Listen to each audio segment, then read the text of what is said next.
GMS fam, if you just now tuning in, hit the like, hit the subscribe, and hit the bell. Roll up. It's the green room now, baby.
Yo, GMS fam, what's going on? Everybody, you see what it is. Happy Monday. GMS family, how y'all doing, man? First of all, like I always do, got to start with peace, love, positive energy, all that good shit. I hope y'all doing well. Hope y'all started off the week the right way. Hope y'all getting to the money. Hope y'all accomplishing y'all dreams and goals and everything that you have planned for your life. That's how we like to start out the show, man. That's what Green Mind State is all about. The Green Room. Y'all got a new name, man. The chat got a new name, the Green Room now. So the Green Room, how y'all doing today, man? Let me know how y'all feel before we start the show. I could tell y'all a secret, but y'all have to put a GMS in the comments to know a secret about this show. I got to see at least 5 people put GMS in the comments for them to know this secret for today. At least 5. What up, Vincent Lee, Lady Aries, Brim Dog, Big Who 92, Arius Allen, Eternal Umbra, motherfucking Black Man America, Ty Ward, motherfucking Love Lace in the building, Quincy X, 3 Feathers, what's going on, man? Jay Montgomery in the building. You say you high, so you feeling good, huh? Hey, I said if I see 5 GMSs, I'm going to tell y'all a secret. Happy Monday, C-Mo, what's going on? The Green Room in the chat. I see 4 GMSs. Oh, shit. I see more than that. My bad. I wasn't even paying attention. It's more than 5. All right, fuck it. I guess I have to tell y'all a fucking secret. Guess what, y'all? If you start to see my mood change, if you start to see me act differently or talk differently or anything like that, it's because I ate some special chocolates. Okay? I ate some special chocolates before the show started. I don't know how long it's going to take for it to kick in, but when it kicks in, it's going to kick in. So just wish me the best, all right? But we going to get through this fucking conversation. Now, what I wanted to talk about today was something that I feel like all parents should have the conversation to talk about. Because there is a situation where we have a grown woman who has a very wealthy father, and now she is in a position where she is now living out of her car. Now, let's just say that he said, really, nigga? Yes, really, nigga. This was something I wanted to talk about because I saw a lot of people with their opinions on this. Opinions on this, and they were trying to basically dictate what it is that Dr. Dre should be doing with his child. Now, given your relationship with your child, it depends on what it is that you do for them, and it depends on the situation that they're in. She is 38 years old. Oh, it's not weed chocolate, Simo. It's not weed chocolate. But anyway, she's 38 years old, and she has just gotten off her allowance, so to speak, that Dr. Dre was giving her, and that was last year of 2020. So up until the age of 37, she was getting an allowance. And I don't know how to put that as far as like, you know, I guess that's generous. But at the same time, it's like at that point, especially with the notoriety, if my father was Dr. Dre, I'd find a way to capitalize just off the name that I have, you know? And not in a way where like I'm trying to use my dad, but if I want to be in a position to where I don't have to live out of my car, there's a certain way you go about that, I guess. But I don't know her situation. And I'm not going to down her or shame her, but I'm also not going to shame Dr. Dre for not taking care of his 38-year-old daughter at the same time. But I will say this. If she was in a position, like let's say something crazy happened. She was living somewhere, her house burnt down, and like she lost everything, and you know, she didn't have no insurance. Boom. That is a no-brainer. I am your dad. I'm a billionaire. Your shit just got fucked up. It is no question.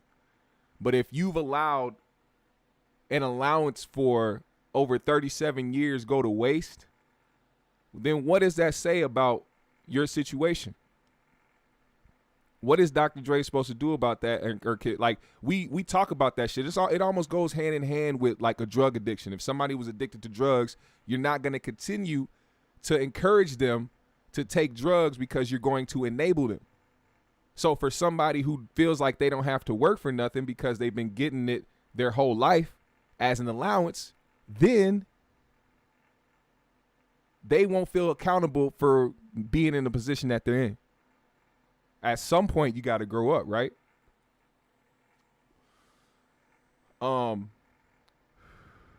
Big Who said she should have been stacking that. Yeah, that's exactly my point. I don't know what the allowance was, but if I was getting whether if it was like a 2-week or a monthly allowance, however much it was, I would have been putting that away, or actually knowing how to capitalize off of it when I'm getting it. You know what I'm saying? Like put something together and do something with it instead of just finding ways to spend it because I know I'm about to have it. I'm pretty sure 2020 was a very dark year once she realized that shit was cut off. And I feel bad because she has kids. Her kids aren't staying in the car with her, but I think she said they're staying with some friends. But at the same time, you know what I'm saying? Like just because of who your dad is, it's like you can't shy away from your accountability in it all. You're 38. You're not on disability. You don't have you don't have special needs or anything like that, as far as I know. Simo said I can help my child all I can, but if they squander my resources, then it's time for some tough love. Okay, that's a fact. Lady Aries said that's what she caused, decisions. Vincent Leith III says she addicted to handouts. Now that's another thing about when you are the child of somebody who is very famous and very wealthy. If you don't establish that foundation right away as a parent to let them know that, hey, this is my money, But at the same time, I am obligated to take care of you up until a certain age, but I also want to make sure that you succeed, because I'm not just going to be like, yo, this is my money and you go ahead and make your own. No, as my child, up until you are 18 years old, I'm going to let you know that what's mine is yours, and I'm going to take care of you. But I'm also going to instill in you some type of work ethic so you can go out there and get some shit of your own and build some shit of your own. You know what I mean? Anthony M said Bill Gates is only giving his children $10 million each. This is to teach them how to make it in this world. Damn. $10 million each, and that's funny because everybody's like, well, $10 million is still $10 million. Yes, it's $10 million, but you still got to know how to make that last for the rest of your life. How you going to capitalize on that? $10 million can be spent easily, especially when you already have the mindset of somebody who lives comfortably and you're used to a certain lifestyle. If you're used to certain shit, it's going to be very hard for you to change that. But you are very right. Lady Aries said she thought daddy was going to help her forever or something.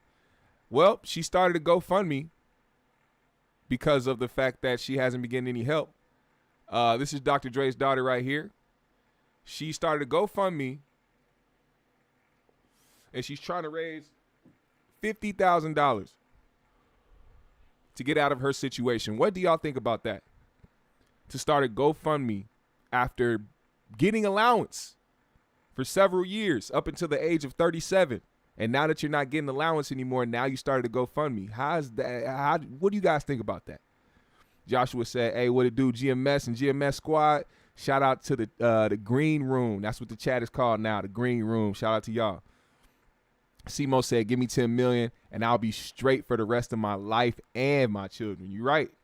If you know what to do with it. Bass EDNT said, you can't give an adult a free ride no matter who they are. That's a fact. Eternal said, if you squander 10 million, you deserve to be homeless. Hey, that's a fact. And that's fucked up. How many stories have y'all heard over the years about people who won the lottery and straight fucked it up? And I mean, fucked it up. You know what's crazy? The more that I look at her, the more I could tell she got her dad smile like a motherfucker. She got the 90s, early 2000s Dre smile. You see that shit? That's crazy how much she look like that nigga right there. That's the signature Dre smile. That's crazy. But Lady Aries said, hold on, let me go back. CL said, I don't know why I think of the Hall and Oates song.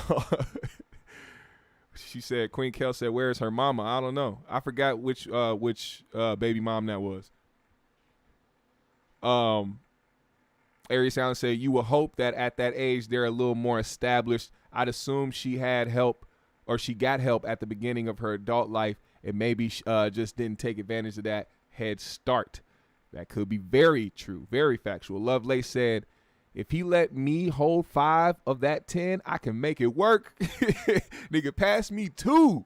We out of here. Ayan, the only 10 million, give me 1/10 of that, and it would set the streets on fire. Word up, for real. Lady Aries said, and if that child fails to prepare even after the parents prepared them, then I don't know what to say. The best preparation you can have is having an allowance from somebody who is a multimillionaire, depending on that what that allowance is. And I'm pretty sure if it was once a month, he's not giving her just a few $100s. He's giving her thousands of dollars every month. That's just whether it be 2,000 or 5,000, whatever the number was, it was in the thousands for sure. And she was able to at least hold down a home with that, or like try to buy a home with that. Like I remember, like I was just watching some stories because I was watching the Fat Joe Drink Champs, and he brought up Big Pun's family and how they don't fuck with him because of the simple fact that after Pun died, you know, when somebody dies, especially when it's a notable person, and somebody like Big Pun, it's inevitable that the family is going to start reaching for whatever funds that are available to them, regardless if they love that person or not. Money will bring people to their knees. And what happened was, since Fat Joe, I guess, had the rights to his music, and basically discovered Big Pun. He didn't want any problems with the family because the family kept saying how he was stealing money from all types of shit. So he gave them all the rights and all the whatever it is, that the money, whatever the fuck they needed, right? Regardless of how they got it, they got it. With, I guess she said after he passed away, an album was released, and the whole entire funds, I guess, was supposed to go to the family, but they got, I guess, $100 and some thousand from that album. And with that, and I will say this, with all love and respect to Miss Rivers, that's Big Pun's widow, sweet lady. She seems sweet as hell. She seems cool as fuck. I don't know her problems with Fat Joe. I don't know Fat Joe, so I'm not finna sit up here and be like, She seems like a nice lady. But with $100 and some thousand, that could have at least bought you a home to where you didn't have to be homeless, because shortly after that, she was homeless. And we're talking about Big Pun's wife, not somebody that he divorced before he died. No, this was his wife after he died. So with that, and not that $100 and some thousand is a lot to carry on, but it would at least have got you a house. I don't know if a lot of people have that knowledge at certain points either. Like, they don't think that sometimes. Like, she was probably used to him running everything before he died. He had the funds, and he was the one that was taking care of this and doing all of that. And she wasn't thinking about whether or not they really needed a house, a stable house to live in. And I feel like that's the type of shit that people need to remember if they ever did come across a large lump sum of money, or think about the future in that way. You know what I'm saying? That's how I look at shit. You can never take the blame all the way away from somebody. But let me see. Love Lace said, Daddy worked for his. Now it's time for the children to work and earn theirs. No extra handouts in life. Facts. Brimdog said, I stayed with my mom until I was 23 years old. Then one day I packed my one bag and moved out with nowhere to live, but I felt it was time for me to move on, moved out, and get my own crib. Sometimes you do got to do that, man. Sometimes you got to remember, like, man, I really got to get out here on my own and get it. Simo said, this is why I vet these people asking for donations, because everyone wants something for nothing. Nothing is free in this world. Yeah, it is. It really is. And, like, that's the one thing that I think America has done well of, is try to get everything to be more easier for everybody. Everything has to be more easy, more accessible. You know what I'm saying? Just slowly but surely making sure that people don't have the mindset to want to work hard for something, because everything is coming easy to everybody. Lovelace said, in my opinion, if she starts a GoFundMe, then allow it to work for her. That's not a diss to Mr. Dre. Nah, it's not. Lady Aries said, it's selfish of her to not prepare not only herself but them kids. That's the shameful part. Yeah, it is. Eternal says, Fat Joe is a good ass storyteller. My dude has been in and seen so much shit. Yeah, and I like the way that he does form his stories. Did y'all hear him tell a story about him being at the Versus battle? That nigga said Dipset's producer was with him. He looked at him halfway through the battle, and he said he looked like that nigga was finna cry. Like, and he talking about not on no funny shit, like not like in the sarcastic way. He said this man looked like he was about to drop tears. Like, oh my God, I'm really watching this shit happen in front of my face. But anyway, Bad CDNT said, shit, I never knew Big Pun came out with another album after he died. It must be the Californian. Nah, I don't know. I feel like it was either an album that he had out before he died, or it came out, or either he had it done before, or of course he had it done before he died, but I think the album came out before he died, or either right after he died. And either way, there was supposed to be money that came from it, and they got like $100-some thousand and really didn't do anything with it. Mr. 1 and 1 3000 said, our young adults are grown. All of them are moving well. If they need help with anything, we will help out always. That's cool. Lovelace said, when I was in my early 20s, my mom didn't have to lend me nothing. I gave to her. Even now in my 40s, I still give my mom extra and pitch in on her bills. She is my extra blessing. That is great. That is actually wonderful. Appreciate you. Simo said, Miss Rivers blew that money, but Pun may have signed a messed up deal, so money she may be entitled to won't be coming. That's another part about it. That's why another reason why I always give my respect, because the game is fucked up. And as popular as Big Pun is, and as much as these record labels probably made millions off of Big Pun, only to have, after he passed away, to pass down crumbs to his family and then continue to make money after that. So, I mean, the game is fucked up. My nigga Food, what's happening? He said, I grew up around a few kids that had a good living, but they was always quick to tell me, nah, this my parents' money. As dope and nice it would be, they got to work for it. Exactly. Nora's son said, not in New York, bro. 157K is nothing in NYC. Sorry. Really? I mean, obviously, I should probably know that, but I don't know too much about New York. My brother moved out there and said that shit was hectic, so I don't blame you. Lovelace said, with respect, she didn't need more. She didn't need no money to lay down and make them churn. That's a fact. Yeah. YNG Legend, what's going on, bro? He said, but y'all sleeping on is all her children's, or all her childhood friends are rich too. She went broke keeping up with them without a direction. Her hunger was low as fuck. Ah, that's what you were saying. Okay, I was reading that totally wrong at the same time. Hopefully this shit isn't kicking in already. But I do see what you mean there. And that's another problem out here. When you start giving to the kids without any type of explanation or wanting to see them actually make something of their own, then shortly but surely they're going to fall into a mind state of trying to keep up with everybody else. And you can't keep up with the spoiled kids, especially when your parents are the type that are going to inevitably cut you off. You feel me? Anthony says, seriously though, I will be there for him, but we need to develop a plan for the next phases of his life. Yeah, that's another thing.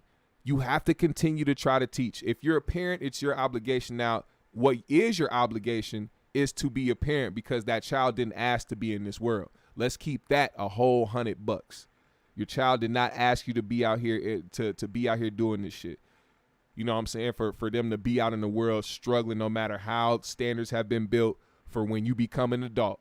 We all are children of people that we had no choice but to be here and fuck with them and be like, this is my mom and dad.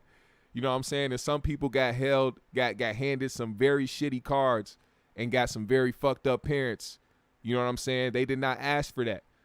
You know what I'm saying? So that's why I'd also be like, okay, she got an allowance up to 37. You should have did something with that as well, because I don't know anybody that don't love somebody that would do that until somebody is 37 years old. My mama wouldn't do that for me, and my mom loved me so much. My mom would die for me, but she ain't finna give me no allowance every fucking month. And then on top of that, do it till I'm 37. Fuck that. My mom look at me crazy. Aries said, I feel like if your family is close, you should be able to lean on each other in times of actual need, but that can't be taken advantage of. You're right. Lovelace said, let me get this right. Y'all still watching football? What part of the game is that? Shit, we started a fantasy football league. So if y'all want to join the GMS Family Football League, y'all are very welcome to join that. Dip Levine said, how do you help someone from birth all the way to 38 and they fall flat on their ass after only a year and a half of me not helping? Trifling. That might work. Let me read some of these motherfucking comments. I gotta chill for a second. Nora's son says she could get a nice co-op, but no house for 100K. But those deals be terrible. No publishing, or they advanced loans be eating up all their money earned off sales. That's a fact. That's what I'm saying. The shit is crazy. Shit is wild. What up, King Lukey? What's happening? There, like eight people got a surprise. They got a secret before the show, and I need to tell y'all right now, because I'm just a little bit, just a tiny bit, but not all the way, because only a few people know what's going on with me right now, but I'm gonna keep it together. I have a secret to tell, and now there's more people here, so I feel like they should know before things get hectic. He said, "Fuck the NFL." Hey, you right. I don't watch the NFL. That's pretty much why I kind of handed it over and was like, "Yeah, you handle that," because I don't watch the shit, so I don't really need to have a fantasy football team. Excuse me. Lady Aries said, "You never want to turn them into feeling entitled either. It can be a risky situation with teachable moments." You're right. Anthony said, "But real talk, some parents don't want to see their kids do better than them." And that's weird. That's a weird trait to have as a parent. A very weird trait to have. KZL said, "Rich people in the dominant society drop their kids off cash. Why not us?" Yeah, they should be doing more shit for the little man, huh? Anthony M said, "A close friend moved his wife and newborn into his parents' house so they could save for a house 1 year." Oh, nice.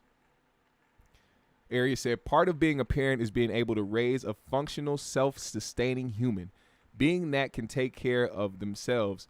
So after you've tried to do that, is the failure on the child or the parent?" That is a good question. Lovelace said, "With respect, CK, that gold, check the gold. Is it even real? I'm just saying." He said, "With respect, I don't know.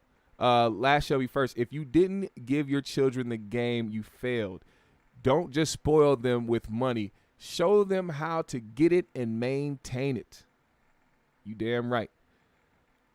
King Lucas said, "Don't get me started with Drake." What's wrong with Drake? Anthony M says, "Sometimes you need help. This is how generational wealth is built. Through the equity in home ownership. Asians and Indians do it all the time." That's actually a good analogy. It's a good way to put it. KZL says she should have had a fat trust fund set up so she wouldn't have to work. That's also true. But then if you're giving somebody money a month, it's also up to them when they're an adult to choose to save the shit. Now, if she was trying to keep up with everybody, then shit. Yamante says she has the audacity to start a GoFundMe page, and your father is Dr. Dre. I've been in retarded situations. My current situation is retarded, and I have never started a GoFundMe page, nor have I thought. Nah, I mean, like, that's another thing. Like, that must speak to the fucking, you know, the keeping up of it all. You know what I'm saying? Like, when people try to keep up. Fuza said, "I don't say nothing." I know I'm not gonna say nothing. Jay Monte, that boy gonna start giggling soon. No, I'm already smiling like a motherfucker. We talk about a serious subject. Excuse me. But yeah, I'm good. But it's funny. It's funny right now. Like, it's fucking funny. And for the people that don't know, it's fucking funny. So for the people that do know, don't say shit. Don't say shit, all right? For the people that do know, do me a favor. In the green room, all my homies in the green room chat right now, don't say nothing. All right, just roll with me and let everybody else that's in here roll with me as well. All right, we gonna be cool. We all gonna be on this fucking train together, and we gonna make this shit fucking work. Lovelace said, "Fantasy football is fun. Just testing the thinkers." Oh no, it's all good. Especially if you don't fuck with football. I don't blame you. I do not blame you. That you can either watch it or you don't. If you're watching it to support the black players that's still on there working their ass off to still maintain that goal that they had as kids to win a championship and be a fucking NFL champion, then I support that. You know what I'm saying? Fuck the organization. That's like when it comes to Black Lives Matter. Fuck the organization. I love my people. I want to see my people succeed. Everybody black. And I ain't gotta be with an organization to love everybody black. You know what I'm saying? So I support them. And that dream, because I'm one of those people that have a dream. Like Martin Luther King, I got a motherfucking dream, and I hope I achieve that motherfucker as well. Excuse me. He said, Mr. 1 in 3000 said, "I agree. Give them the game in overtime. They can go out. They can go on autopilot." Yeah. He said, "Is it?"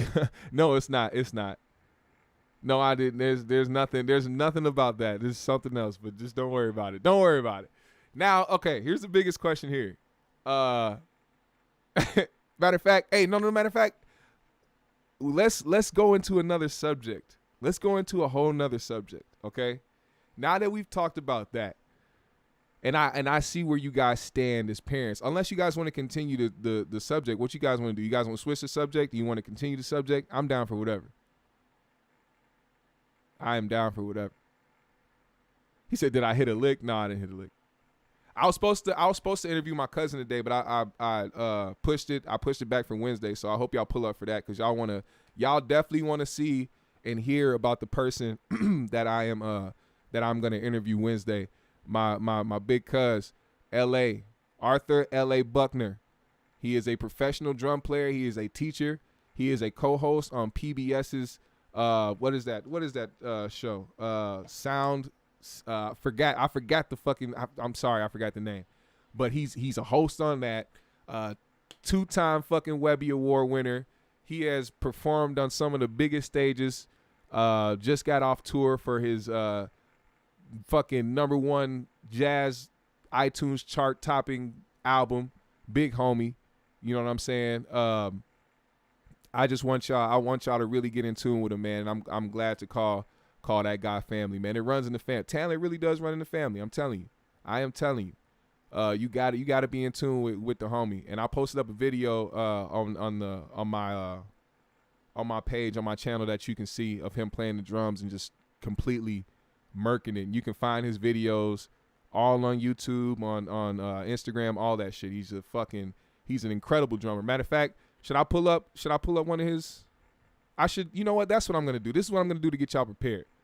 I am going to play a quick little video just to introduce y'all to who this person is, just so y'all can see, so y'all won't have to guess, because I think this is probably one of the best things to describe who this is, and this is what's going to bring y'all into the show, in my opinion. Because I don't want y'all to miss that interview. I really don't. Here we go. Y'all ready? Soundfield. There we go. There we go. My man Eternal knew that shit. Soundfield. That's what it is. All right, let's get it. This is like super in my neighborhood. I drive this street almost every day. Right now, I had to leave church early. I'm headed to a sound check for the gig tomorrow. It's a pretty big venue. It's my first time playing it. I'm excited to play it. It holds I think it holds 8,000 people. Hey, quick fun fact. The place that he's talking about right now is the Armory. I've been in the Armory several times. The place is incredible. Everybody that I've went to see has been incredible. It's a great time. It's a very great venue.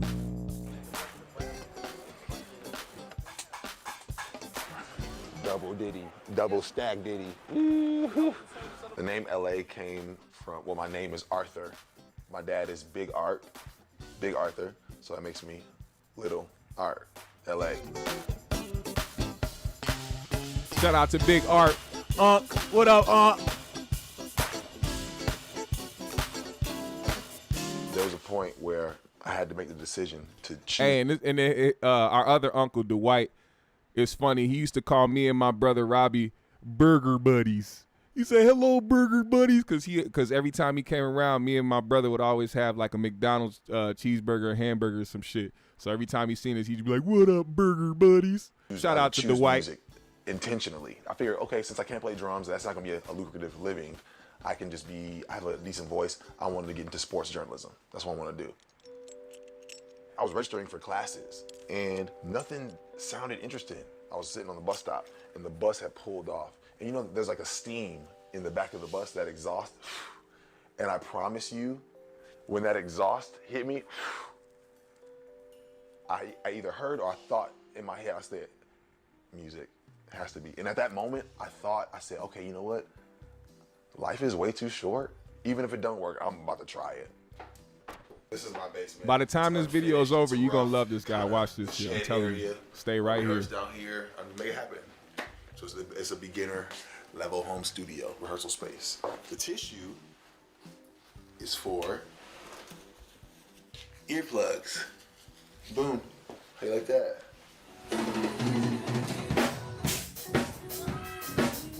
I want to be a drummer. What do I have to do? You got to be cool. Not be cool, not like this cool. You gotta be like this cool. Like, talk to that stranger. Still, what's up? Hang out, keep shining, do your thing, fam. Be nice, be nice, be nice. And I think he said, "Do white around your lips." Knowing your stuff, it works in your favor. if you're cool and you play like that, you make yourself an asset.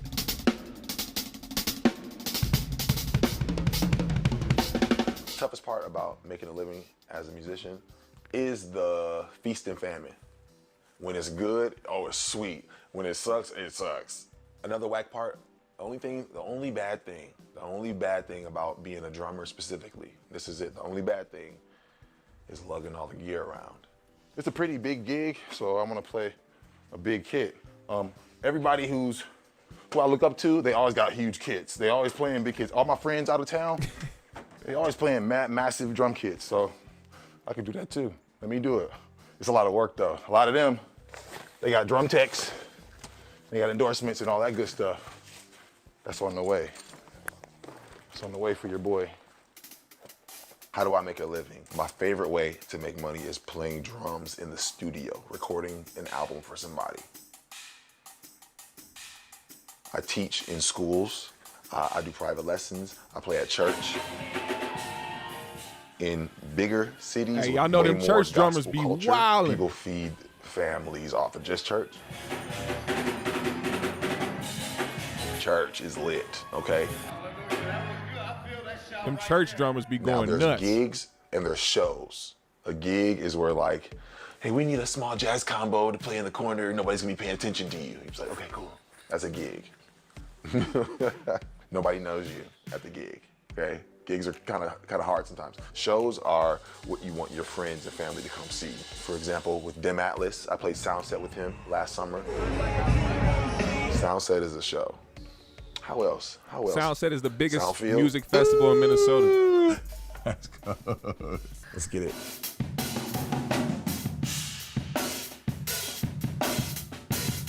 I'm a student who's trying to steal from every single drummer I see. If you're a kid, Caleb, my student coming today, I'm gonna take all of his stuff and reinvent it to be mine, and it's gonna be code. You know what I'm saying? So like, there's nobody you can't learn from. This little guy Caleb kills is it 12 too. years old, and Shout Caleb out is to my favorite Caleb. type of student because Caleb is exactly the way I was. What?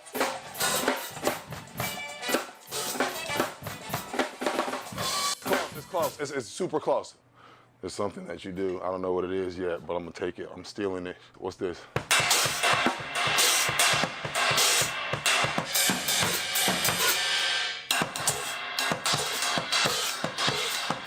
Oh, do you do a foot in there too?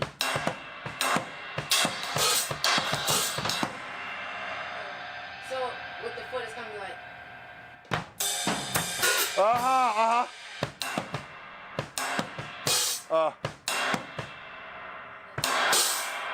I'm messing it up. Do the. So at the beginning, it's like 1, 2, D4, and then so it's like.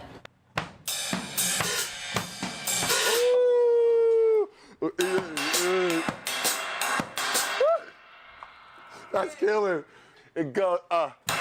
There's a reason why I mentor, because I had fire mentors when I was growing up.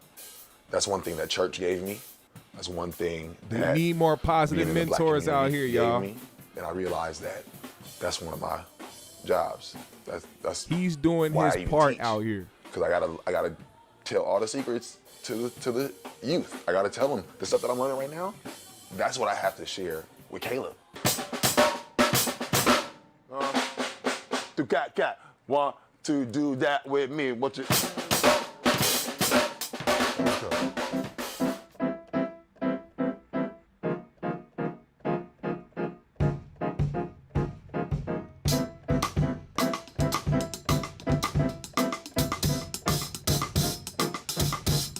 Things I learned from Soundfield, they come in retrospect, you know, experiences, meeting people, or conversations that Soundfield has provided, or talking to Nare, okay? Just after we shoot in DC, grabbing lunch and just having just nerdy musical conversations.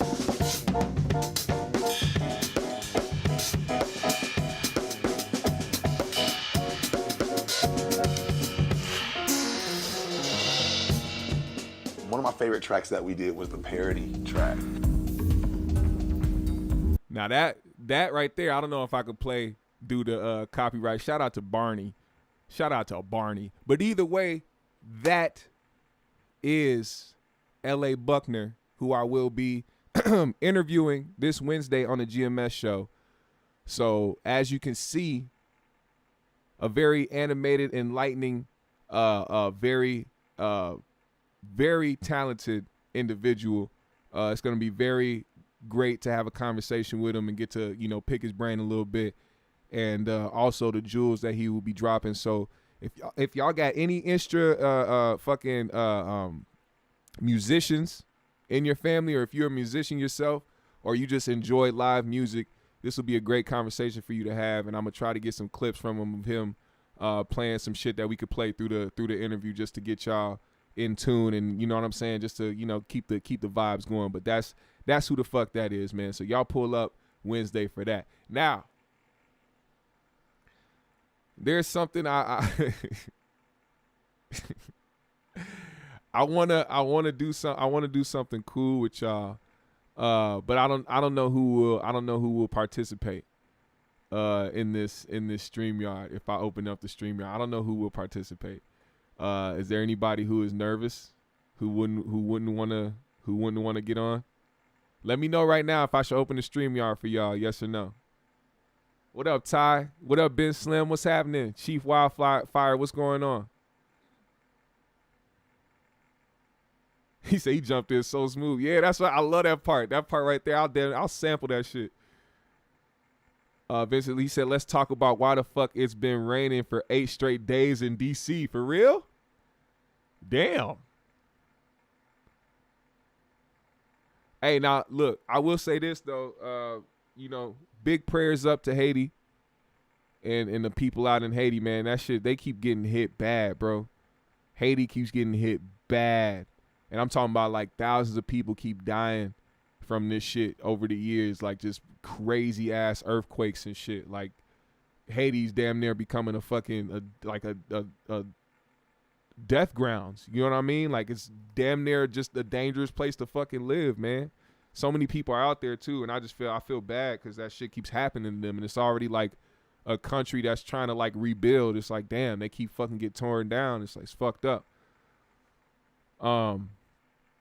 Jay said, been a percussionist since the age of 9, 53 now. That's what's up. Last show, you first said, surprised GMS won the publishing rights to the Bernstein Bears. Shut up, nigga. Lovelace said, I have never been on StreamYard. However, I will give it a try. Lady here said, depending on what we jumping in for, black man. Who want to jump in, man? I might open it up. Simon said, I can't participate. I'm at the doctor's checking on my pregnant fiance. Oh, she's pregnant. Congratulations, Simo. Everybody say congratulations to Simo, if you haven't already.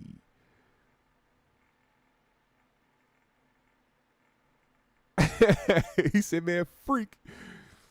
Why don't you just type out the whole word? They wouldn't have blocked you, or they wouldn't have deleted it. You're talking about somebody black. They don't care if you're talking about somebody black. YouTube is weird like that. Vincent said, I grew up in the go-go band. That's live music. It's a DC thing. We'll pull up on Wednesday, man. We're going to talk about a lot of that shit.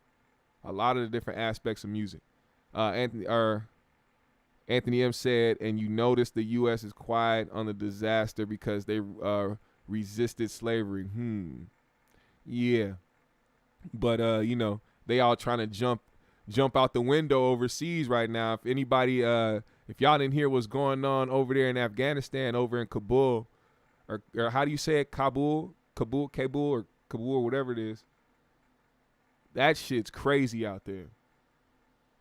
That shit's crazy out there, bro. Like, I mean, it's wild. Trauma, what's going on? It's all good. Don't worry about them motherfuckers. I'm wondering if I should spark this. I should, because I got to go get more anyway. So I'm just going to spark it. Fuck it. Only a few people know what's going on with me right now, and it's starting to actually happen. It's crazy.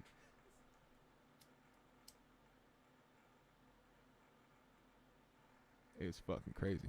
Let me play some music in the background. Y'all wanna hop in the StreamYard? Who said they gonna hop in? If y'all want to talk about anything, then when I open up the StreamYard, that's up to y'all. It's up to y'all what y'all want to talk about when I open that up. So if you have something you want to get off your chest or you want to talk about, I know some people have hit me to try to be on and talk about some things they want to talk about. We can talk about it for sure. Whatever it is, whatever you want to talk about.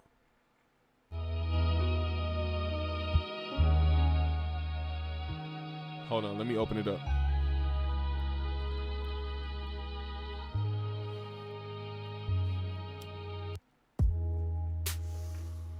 Man. All right, let me. Where the fuck did it go?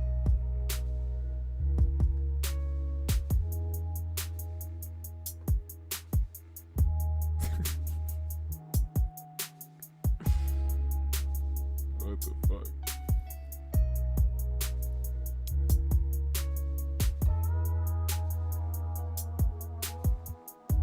All right, hold on. I'm gonna put the link up in the chat, and then whoever pops in.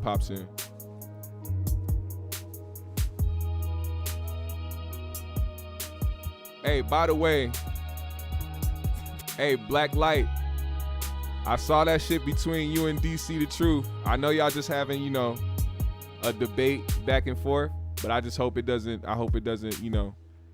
escalate into like a war of words.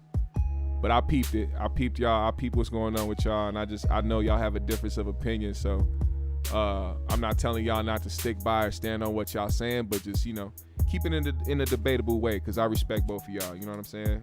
That's my 2 cents on that. Shout out to Blacklight. Shout out to DC the Truth. I appreciate both of y'all. There go the StreamYard link. Click on that if you want to hop in.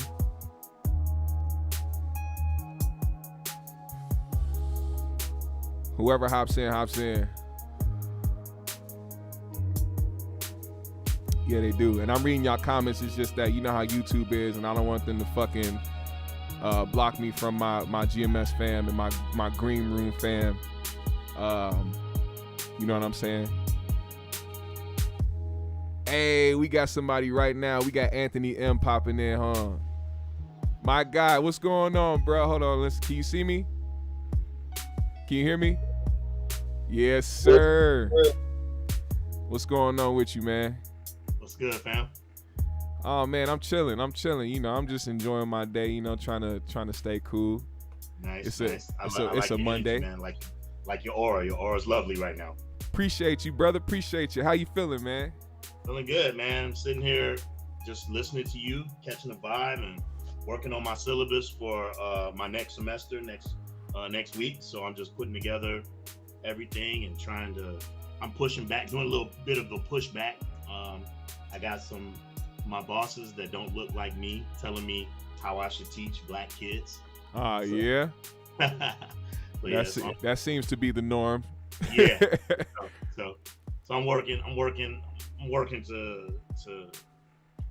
to get right. And okay.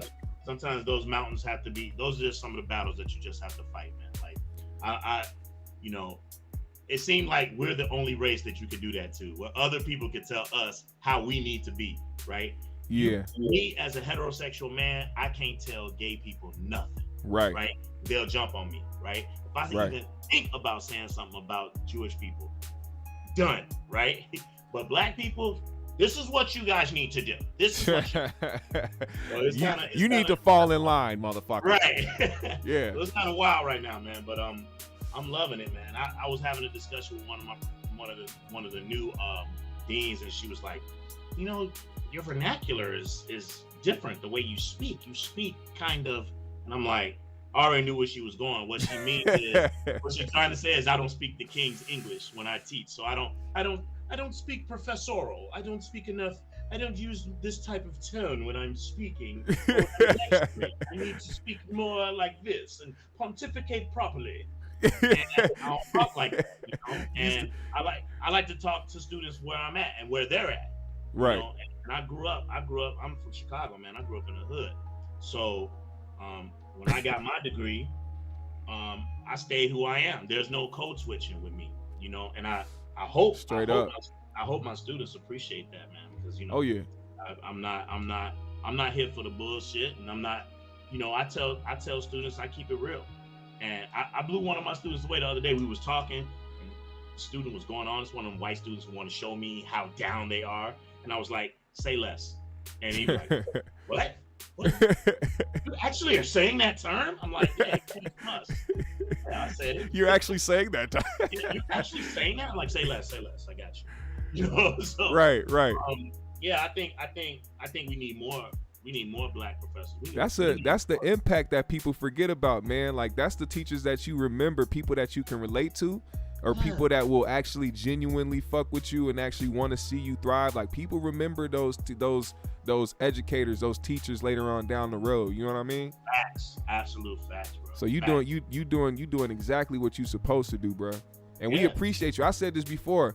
You gotta appreciate the fact that this man is teaching. Like, teaching has to be something that is important, not only just for the environment, but for us as a people. You know what I'm saying? We need more teachers, more advisors, more people that can lead the right way. You know what I'm saying? I appreciate that with you, man.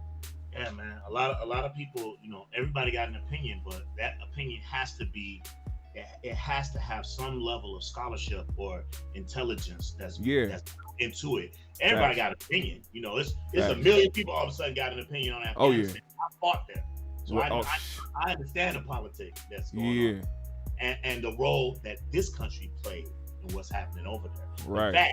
In fact, I hope I don't get you shut down. No, you good. Okay. This country has had a hand in a lot of shit, bad shit that's happening around the world. I don't doubt it. If you trace our history back to what's happened in the Philippines, what's happened in South America, what's happened in Mexico, what happened in Haiti, right? What's happened all over the world, we've had some hand in it. Even what's happening right now over in Afghanistan, you know, it was maybe 30 years ago, we was calling the Taliban, we was calling them freedom fighters. We were funding them. We were sending them money, right? Yep. We were sending them cash. Rambo 3, he was rocking with them. I remember that. Yeah, I remember that. Go see Rambo 3. I'm lying, I remember that actually. No, that's dead facts. Riding a horse with him. Yep, look it up.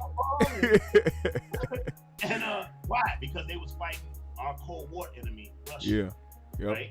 And we even Trump made a deal with them last year. He made a deal with them, right? That's why what's happening right now is happening because of the deal that Trump made with them. I mean, it's just crazy, man.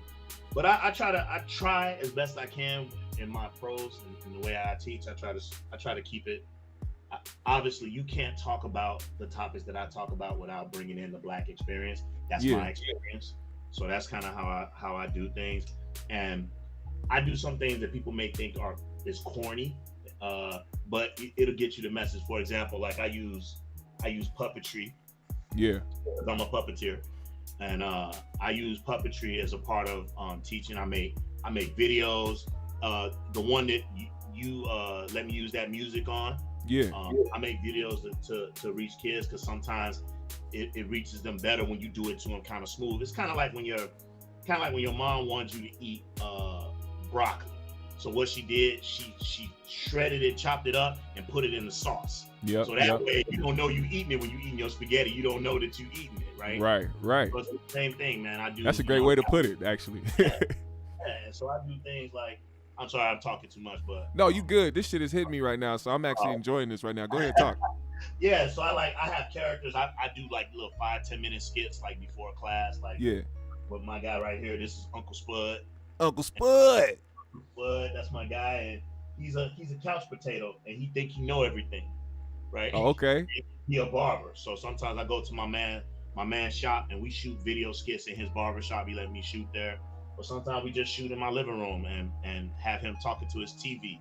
Yeah. And over here in this corner, I got my man LaRon. LaRon is a basketball referee, but he talks about personal fitness and exercise and eating right and stuff like that. And then sometimes I'll touch on stuff that make a lot of my like white students uncomfortable, man. I talk about the police. I was just about to say, you got a cop back there, huh? That's right. That's right. And when I do them and when I operate them, it's no officer friendly like, hey kids, remember the cops are your friends. Exactly. Nah, I don't do that, bro. I talk about real facts. He pull up the cop up and say, hey monkey. What you doing over there in the motherfucking car over there, motherfucker? You goddamn sit over there smoking your tweeds, your devil's lettuce, huh? Hey, your man, jigaboos. I'm working on a skit right now, man. I'm working on a skit right now where he pulls me over and he's like, you know, what's your problem? You got an attitude? Explaining to people, because I hear this constantly. A student was telling me, it seems like, you know, when the police pull black people over, it's already a problem because they have an attitude. Yeah. You don't get pissed off when the cops pull you over? You ain't mad when the cop pull you over because you felt like you ain't did nothing? That's a human response, isn't it? That's not a black response, right? Right. The issue is their response to my aggravation. The aggressive way in which they deal with my aggravation. Isn't that what happened to Sandra Bland? She had a cigarette. Dude told her to put it out. She got mad. She had an attitude. He said, what you got an attitude? Yeah, I got an attitude. They antagonize people all the time. Exactly. Bro. They use their power as a way to inform their behavior against you. Yeah. Right? So they take your behavior and they use that, they weaponize it against you. So I'm not allowed to have an emotion. You can put your knee on my neck and I'm not supposed to struggle or try to get you off me, because that doesn't make sense. No human can drown himself, right? It's impossible to drown yourself, right? So you got your knee on my neck and I'm not supposed to move, but you're pressing on my carotid. Yeah. That doesn't make sense. You know what I'm saying? Right. So I deal with this every day, but like, you know, I just put it in my syllabus right now. What we not doing this semester is I'm not going to spend half the semester trying to teach you about my humanity. Yeah. You come into my class, you better already have that understanding. And if you don't, shut the fuck up. It's 2020. It's 2021. And if motherfuckers don't understand now, they don't want to. They don't want to, right? And I'm not gonna play that game because I know a lot of people. This happens a lot with black professors. Yeah. You get challenged. You get challenged in scholarship. Let's see how smart he is. So students come in, right? Mind you, undergrads, meaning 18, 19, 20, meaning you don't know shit, right? But you're gonna come into the class, right? And now you want to test to see what I know, right? I'm all of 50 years old. So, this semester, I'm not having it. I understand that shit to the fullest. Well, now, since the video, I do want to ask you one question to get your take on this. I seen your comments in the chat, but I do want you to, since you're already here, the situation regarding Dre and his daughter. Let me know how you would handle that. Now, if you're in a situation where you have a 38-year-old daughter, you are in a position where you are Dr. Dre, and you just cut her off last year. What you gonna do? Come over here. Oh gosh. Okay. So for me, he about to show a live example. That's hilarious. This guy, I'm telling you, he's exactly in the position he's supposed to be in life right now. He's a professor for a reason. I'm down here. Let them see your face. What's going on, man? This is my son. This is Daniel. This is my heart and soul right here. What's up, Daniel? What's going on, man? Shout out to Black Fathers, man. Hey, man, we been together from day one. His mom passed away giving birth. And wow. Yeah, and I raised him alone. And he's about to get his degree. Wow. Oh my God. That's fucking amazing. Chat. Y'all gotta send praise to that shit. And more praise when he get his degree. He getting the fuck up out of here. No, I'm joking. Hey, all love, man. That's fucking incredible, man. That is you are a walking and living example of exactly what a strong black man is supposed to be, and look, you embody that. You put that in your actions. It's not just what you talk about. That's what you live. Hey, so I respect you. I appreciate you, brother. And I'm about to share something else with you real quick. All right. It's more of us out there. Oh yeah. It's been it is an ongoing campaign to make us look like all we do is walk around with our pants hanging off our ass, hanging out in front of the liquor store, smoking weed, banging, slanging drugs, blah blah blah. And this is a falsehood. Here's a fact. Black people, the most college degree people in this country are black people, predominantly black women, but predominantly black, right? They don't tell you that, right? And anytime there's anything that's positive that shows for black people, they do it. You can bounce. Anything that they do, they get it off the air. Different world. Remember now. Forget the Cosby politic of it, right? Yeah, Just the fact that we talking about a pretend historically black college. Yep. Teachers was black, the students was black, right? And they talked on real topics, right? Topics that are even still relevant today, right? They got it up out of there. Right? They don't want to show us in a positive light, but you can get basketball wives. That's facts. And whatever, the Real Housewives of Timbuktu and Mississippi, or whatever other crap they come up with, because that sells. And right? continue to put the same music out there with the same ideas, with the same content in it, to continue to reinforce the same shit to the point where people stay in the same mindset. Right. They don't want to see more U's. They don't. But there are U's out there, man, and we got to keep putting these people at the top of our pedestals out here and showing these as examples to our kids. Yeah, for sure. Yeah, I mean, hey, listen, because you called that shit corny, because that's what society has made it be. Right. That's what the narrative is. Right. But you did what you did because that's what the fuck you're good at. Yeah. And that's how you get your point across, and that's why you're sitting in the position that you're in right now. Absolutely. Ain't nothing corny about it. Absolutely, man. You did what you were supposed to do. And again, I don't want to preach to your audience or anything, but no, go ahead. Please listen to me. Hear me out. Take what you love. Fuse that with some level of scholarship, because you have to master it in some shape or form, right? But take what you love and turn that into your life's work, and it won't feel like work, right? Work, it's the greatest feeling in the world to do work that don't feel like work. You're doing something that you love. It's incredible. It's a great feeling. So I took theatrics and my ability to animate. I'm a good animator and a cartoonist, and I'm a fabricator and a puppeteer, and I'm a good writer, and I write little funny jokes. I'm not on Corey Holcomb's level or none of them, but I love this. I love what I do. I can tell. I think my students appreciate it too. By the way, not to bring it to 5150, but I need to go back and look, because I don't know if I was high. One episode, I swear to God, on 5150 show, I swear they had a puppet for an entire episode. In the chat, if that really happened, can y'all hit me with the date on that one? Because I swear there was a date. I do remember that too. Actually, there was a puppet, wasn't there? Man, that puppet was funny as hell. I would love to get in touch with that dude. Wait, I love to work with creators. You're onto something. This man is onto something. That really did happen on the show, didn't it? Yeah, right? I know I wasn't crazy. I don't know if it was one night I was halfway sleepy or something. And I was like, yeah, chat, please somebody find out what the fuck episode that was. And please let this man know, because that would be dope as hell if you actually did something there. That would be a dope collab. If I find out who it is, I'll reach out and let him know to link up with you too, man, because that'll be some great shit. Can I say one more thing? Go ahead. Do your thing. Anyone who's out there who's listening, because I love it all. To me, we all should be eating. I think it's room for everybody. Yeah, everybody, of course. Right? And we should all be trying to big each other up and build each other up. Yes, sir. I personally don't watch 5150 as much as I used to, but I drop in every once in a while. My position is that I think Corey Holcomb is a freaking comedic genius who never got his due because he too hood, right? Yeah, they want you a little bit hood, but not to the point. Man, the other night that is Hollywood.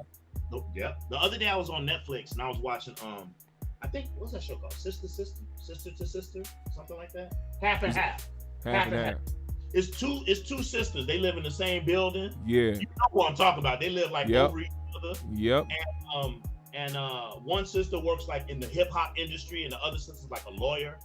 And Thelma Hopkins is on it, and a bunch of Corey Holcomb is on like about 15 of them episodes. Yeah. And he's fantastic. Wasn't he like the male dude? He was like the male. Yeah. He's hilarious, bro. Bro, I'm telling you, Corey got chops. He can do the shit. He can really do the shit. I wish to the high heavens, man, and I don't know, I'm worried about anybody coming after me. I wish to the high heavens the comedy would come back, the funny. It's somewhere along the lines. He spent a lot of time on his show talking about bullshit, like this dude said this about me, and this that chatty patty kind of arguing and fighting and whatnot. Yeah. Corey is dope when we just doing comedy, man. Hey, you talking about somebody who goes back to the Foxhole days? I used to rock on Foxhole, and him, Speedy's Comedy Corner, when he was on there with Speedy and Clayton Thomas and Tangerine and Louis Dix. Oh my God, man! That I watched those episodes. I listened to those episodes going to sleep, and he is the best. Well, they all got their contribution. Yeah, but he is the best part of that show, and he was fantastic. And I love that chemistry that they had, and that chemistry was there on the 5150 show early on. But everything that's happened post the Zoe thing, pretty much since January.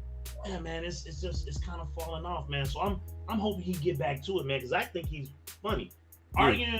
Arguing with people, and I don't mean no disrespect to you when I say no, you good. Lions don't fuck with flies. Right. And in all due respect, you're new, right? I am definitely a fly on the scale of I'm definitely on the fly. I'm a realist. I'm a realist. He's supposed to be a king, a comedy king. In my purview, he's definitely in the top 20 in my heart, right? Oh yeah. So he should. Corey's definitely in my top 10 for sure. sure. Be worried about what you doing. Real talk. Talk.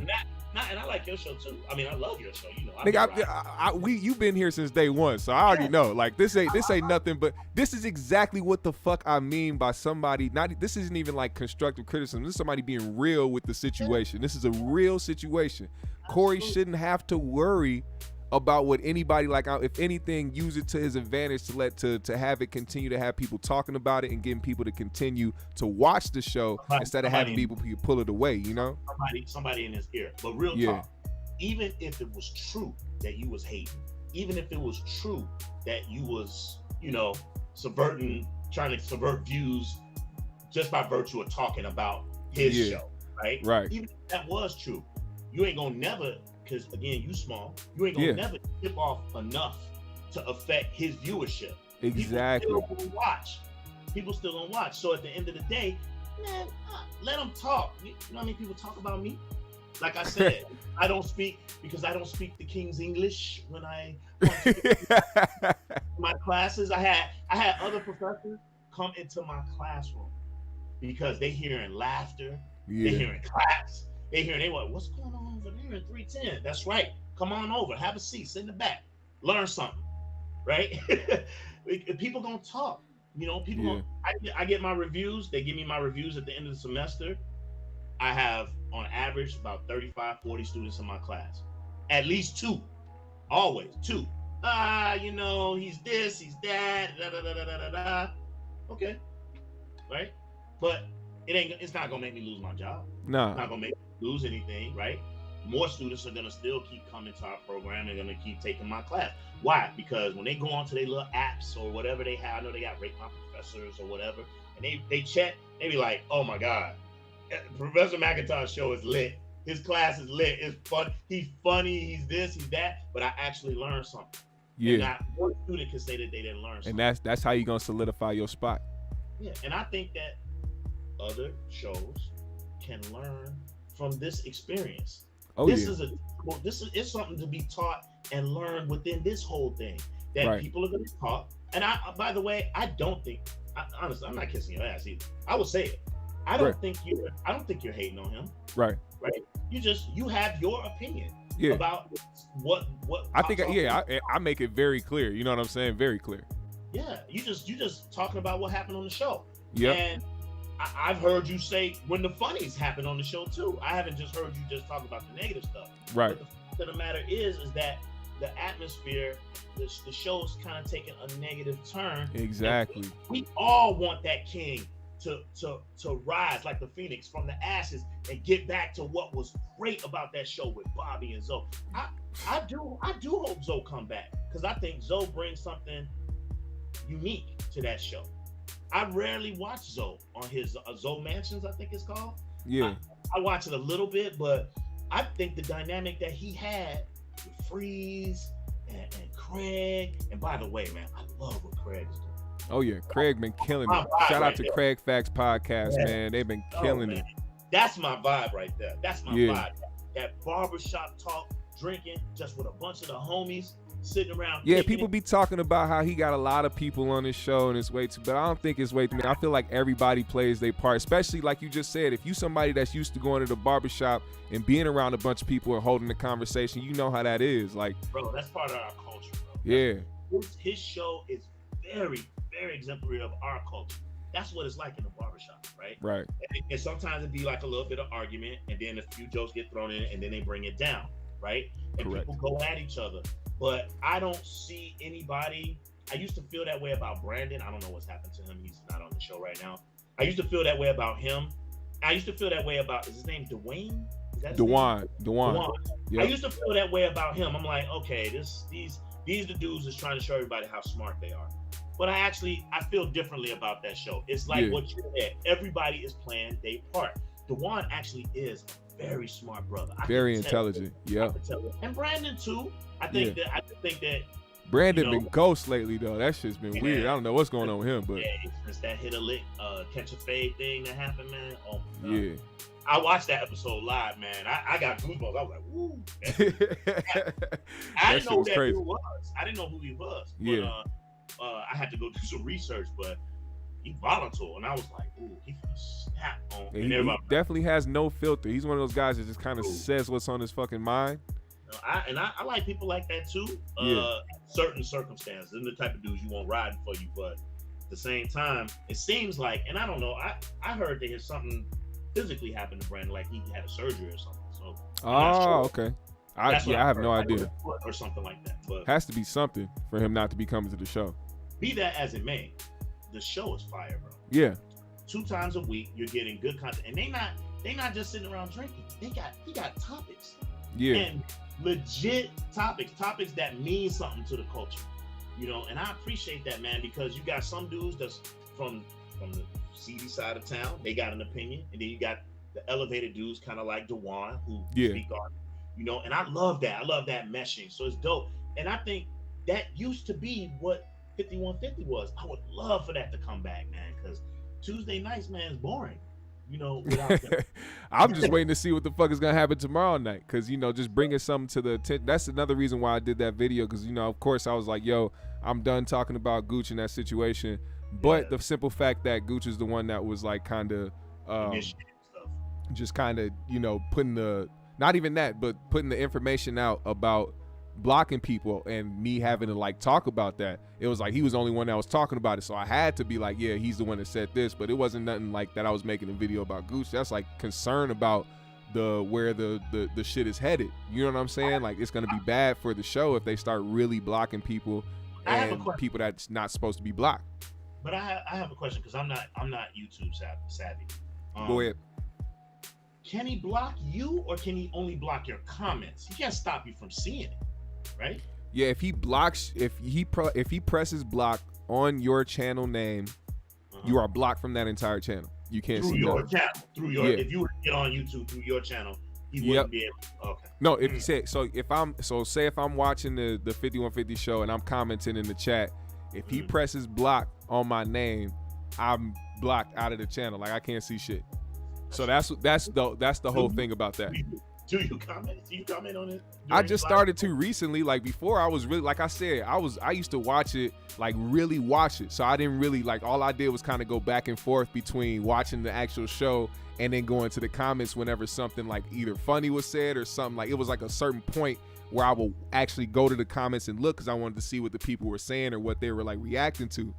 But when I started actually doing like the videos and shit, then I'd pop in every once in a while and, like, leave a comment here and there. But other than that, it's like, man, I really don't give a fuck.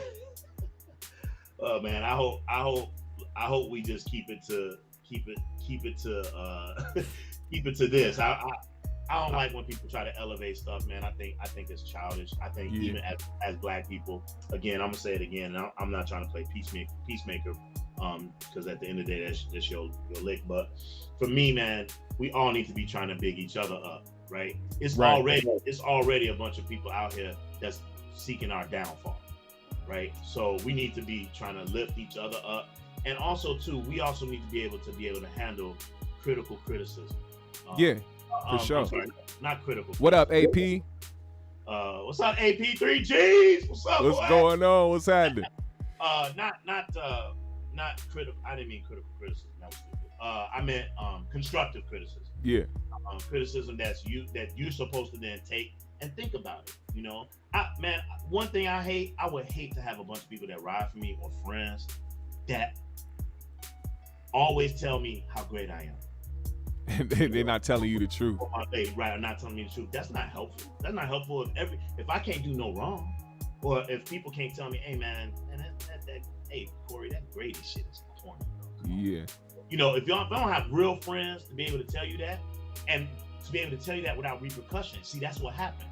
See, Zoe got in there and was trying to hold him to account. He didn't like it. So then he went at it went on for Grady real quick and started being about him. Yeah. I think Zoe was maybe defending ZD, if I'm not mistaken. I can't remember. But basically both, but okay. But yeah, but the point being is that I should, as my friend, you should be able to criticize me, you know, with love, Right. love, and tell me about myself. If I do some fuck shit, tell me, right? And that you should not fear any kind of repercussion because of it, right? Because you did it in love. You didn't do it to blast me. You didn't do it to embarrass me. You did it because you want me to be my best self. that's facts. And I just hope, man, I know I'm talking a lot, but that's what I want, man. All of us, man. Everybody up in here. I love, man, like Lady Aries the other day when she was spitting and she was giving us that report. I love that, man. I love seeing black women. Hey, look, Lady Aries, I'm telling you, you got to come back every week and get one of your poems. If that don't make you go up and start actually writing some more and actually getting some shit off, I'm telling you, Lady Aries, you better keep writing them motherfuckers. Hey, girl, keep writing. Oh my! Next thing you know, boom, you put out a book. That's how it happens. So you gotta start. Man. You gotta start somewhere, and I love that, man. You got some funny. I don't know if they're comedians or not. There's some funny people in the chat, bro. Oh yeah, because they spawned from 5150. Everybody that has spawned from 5150 has been a hilarious ass motherfucker, man. Booster, is it Booster Files or something like that? That's my big bro. Yeah, he stay out here, man, Minnesota. Hey, dog, Booster Files. I don't know who you are, bro. He's funny as hell. Everybody in the chat, man. Everybody in the chat, say what up to Anthony M and tell him thank you for this, man. I appreciate you so much for popping up and giving such good conversation for one, and enlightening us, man. Thank you. So, can I plug something real quick? Go ahead, do your thing. Hey, kid, everybody out there, if you have a child or a loved one that's school age, that means age from age 6 up to 17.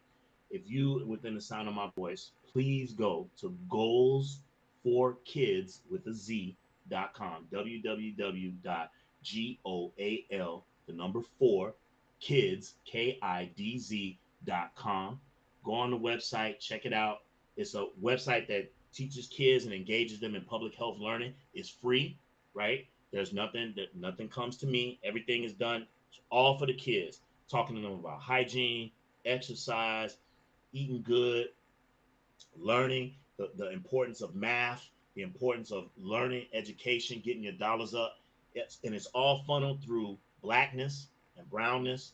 It's done with puppets and animations and songs and dance and hip hop.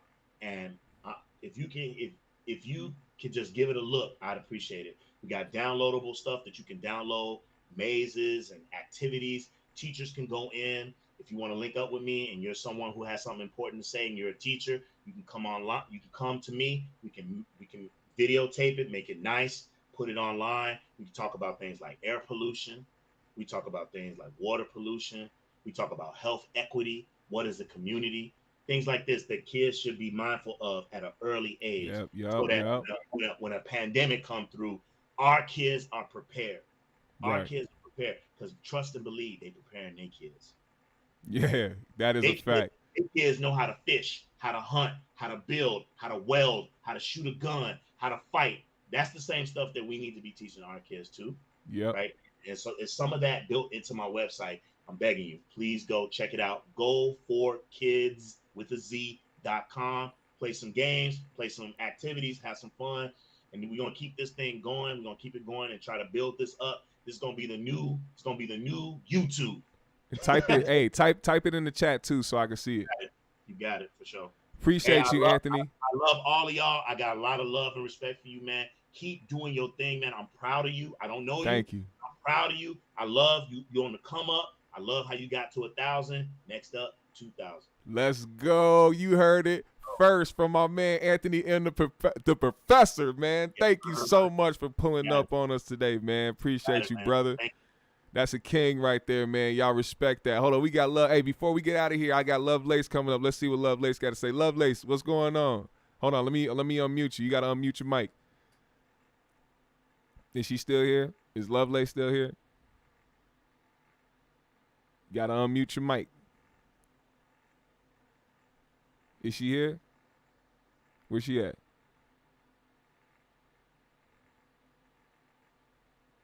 I don't know if she's here, but GMS family, y'all know what to do. Put the GMS in the comments right now. Put the GMS in the comments. I want to see them. I got to see them. We finna head out of this motherfucker. I'm finna shout out everybody that puts GMS in the comments. Hit the like, hit the subscribe if you haven't already. Hit that bell to get the notifications for when I go live. Yo, I am on the right level. I'm probably about to eat another piece of that chocolate just so I can, just fucking enjoy the rest of my day. Everybody that puts GMS in the comments right now, you gonna get shouted out. I'm gonna shout you out. Shout out my nigga. What's going on? You say y'all some of the best. Yeah, the chat is beautiful, man. The chat is always beautiful. Put a GMS in the chat. Let's go. Shout out to Jay Monte. Myra. Oh, that's a new name. I see you. Shout out to you. We got some more queens in the building. Vincent Lee III, Binky Bianca, C-Mo, Black Man America. My nigga AP, what's going on, bruh? Shy Girl 64, Arius Allen. Yo, man, what is this? Blacklight Zen in the building. Anthony M. the Professor, the guest of the night, man. Thank you for pulling up on us, man. We appreciate you, man. What great combo you had. We had CL in the building. Aboriginal T, Ben Slim, Booster Files, Wonder Man, Lady Aries, Last Shall Be First, Brandy, Eternal Umbra. Hey, I see you. It is the green room. Hashtag the green room, y'all. Hashtag the green room in the chat. Hashtag the green room. And if you ever share my video, please hashtag the GMS show and hashtag the green room if you want, but hashtag the GMS show so I see that shit, because I want to be able to share when y'all share it, and I want to be able to engage with y'all on the other social media platforms when y'all do, man. So appreciate y'all so much. Marcus Speaks in the building. Blacklight, motherfucker. Hashtag the green room, GMS fam. I know you tried. Hey, Lovelace, we gonna get you on here soon. I promise. I promise. Put that hashtag the green room, GMS fam. We out.